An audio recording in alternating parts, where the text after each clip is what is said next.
никой не се наема да почисти, да събере хората, да ги организира. Малко са тези, които биха отишли да се изпадат до нощ. Ама какво мислите, че се дължи мръсотията? Дължи се на мръсотията, че са чисти. У вас днеска, като не сметеш, нали трябва да сметеш на другия ден. Тъй, че трябва да се държи чисто. Ние не сме виждали такава мръсотия. Едно време си имаше и тук чист сутрин, минаваха кола, поливаше, даже шосето не го метяха чистачките. Имаше се такава кола, почистваше. Кой каквото да ми каже, момчета и деца, при комунизма това го нямаше. Ниското възпитание. На големите и на вас малките. Ние сега, че ли трябва да почнем от АБ да възпитаваме и възрастните, и коли. Но да ви младите да приемете сега, защото и ние на времето бяхме много ентусиазирани, обаче на стари години съжалявам, че всички ни труд отиде за няма нищо. Да ви кажа честно, на този етап, поне 30-40 години няма как да стане. Единственото, което семейството е научен къщи, да се оправяш едлото, да се дигнеш чинието, да се измиш. Възпитанието не е важно.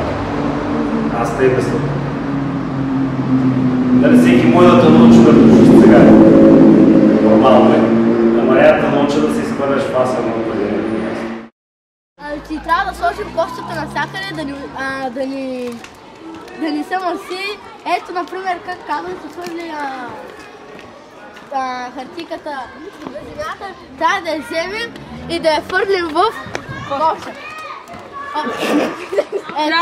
Трябва да я свърляме шишетата по пътя, защото замърсяваме природата. Трябва, като имаме някакви хартийки, ако видим край училището или на пътя, трябва да ги берем и да ги сложим вътре в казана.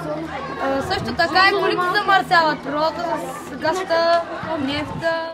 Решението на проблема в училищата, както ние сме направили, сме сложили кошчета, учениците да се научат да се събират разделно отпадъците, за да могат да се оползотворяват по-добре. Да, не са достатъчно, дали да ги наредим през 50 см, като нямаш. Няма как да стане.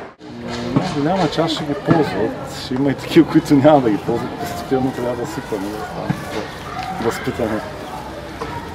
Посока към Европа, да.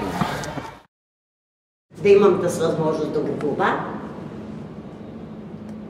да, ще го изправя. Замърсяването е всеобщ проблем. Като имам предвид, че технологиите в България са на етап, на който не отговарят на екологичните изискания.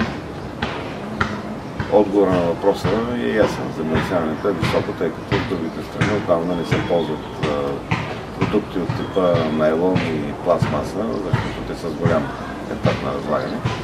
Така че считам този въпрос да се решава в бъдеще, като се мини промишлеността на съвсем друга основа, на екологично чисти продукти, които могат да се рециклират.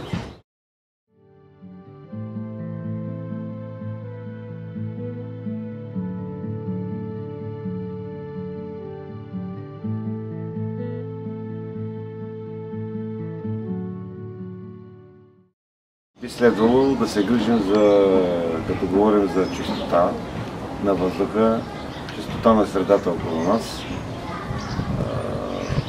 Би следвало да се замислим и за чистотата на душата.